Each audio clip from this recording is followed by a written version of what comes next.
My take for 99 cents. Make it make sense. Woo! It's going down right now. The local narrative versus the national narrative of the most polarizing head coach in the NFL, Mike Tomlin. I want to explain both of these narratives right now. Now, if you're a constant listener of this show, you know my feelings on Mike Tomlin. You know where I stand and where I stood. I think he's one of the most overrated coaches in the NFL today. I still think he's a Hall of Famer. I still think that he at one point was a top 5 coach in the NFL, arguably top 3. And I thought that he kind of overstayed his shelf life and things are coming home to roost right now. But excluding my thoughts on the situation, let's put my thoughts aside for a second. I do want to talk about the national narrative and the local narrative of Mike Tomlin, because when you listen to both narratives, it's totally different.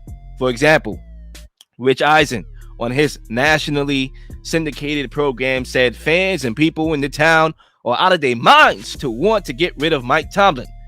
ESPN's Greeny said Mike Tomlin was the head coach of the year a few weeks ago.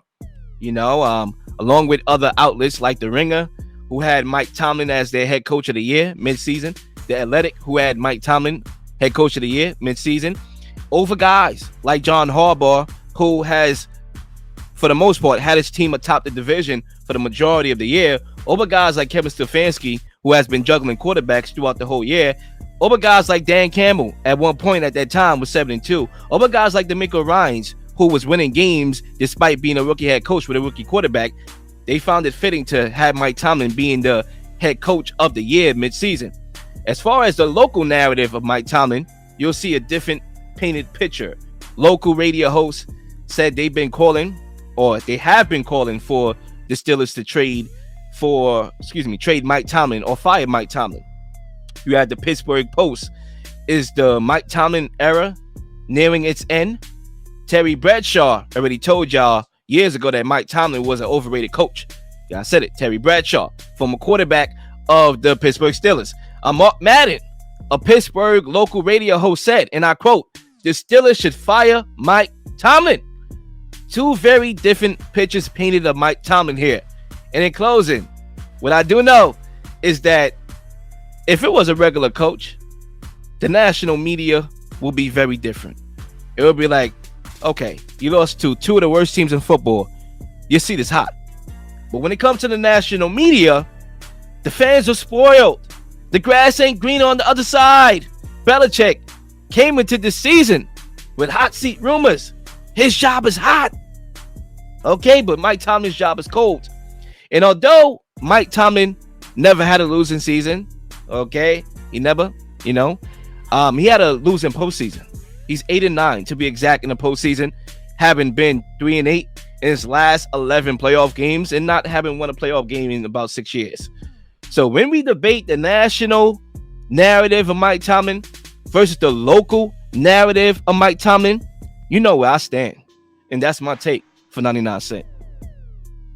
That's a fiery take. That's a great take. You know how I feel about Mike Tomlin. I think he's a good coach. I think he's a guy who galvanizes what he has available to him on a roster. He's not the GM. He don't put the players on the team.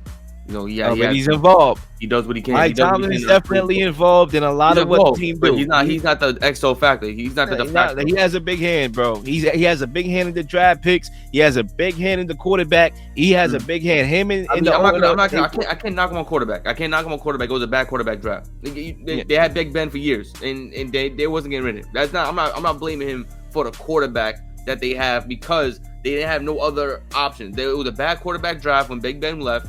They had other guys. They had Mason Rudolph, who was terrible. They drafted him. And how many games they won in a row last year with the same bad quarterback you talking about? How many game-winning drives did this bad quarterback you talking about led?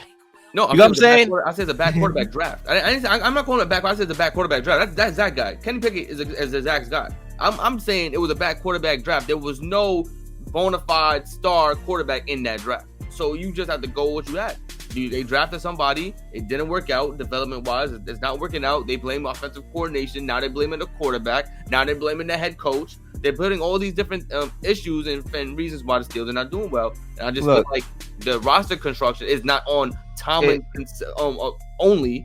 I'm not saying he's not an issue. I'm saying he's not only the main reason why that roster is the way it is. Because remember, the offensive line has been terrible the last 5-6 years as well. It hasn't been a good offensive line. Yeah. I hear the same thing. Never had a losing season. Roster construction, beyond roster construction, that he plays a very big role in. Besides that, when you talk about X's and O's, when you talk about game management, clock management, he has been failing in that department for the last couple of years. In playoffs, in regular season games, he called the timeout on 4th and inches, was indecisive on whether to go for it on 4th and inches, wasted a 4-quarter timeout that came back to bite him. There's little nuances like that that he doesn't get held accountable for. Everybody just looks at it from a black and white perspective. Oh, he never had a losing season. But okay, does that really matter when you're not winning playoff games? And then we talk about the great leader that he is. And he definitely displayed great leadership, which is one of his biggest props and one of his biggest traits. But we're not going to sit here and act like he didn't lose the locker room right now. We ain't going to sit here and act like we didn't hear Michael Fitzpatrick's comments saying that guys don't want to play. Guys feel obligated, right? We're going to ignore Najee Harris not having a response to why they're losing right now. We're going to ignore how angry, what's that wide receiver name? George Pickens is right now. He lost the locker room, bro. Yeah. And he's going to have to get that back, in time to keep his streak alive. Or he gets moved on. And I think the Steelers, like I said, if they want to separate themselves and Mike Tomlin, we understand it's been 20 years. We get it. You need change. It's just because, like you stated, he hasn't had a losing season. Just because of these different factors. Sometimes you need a new look, a new change, so you can see what your organization is at.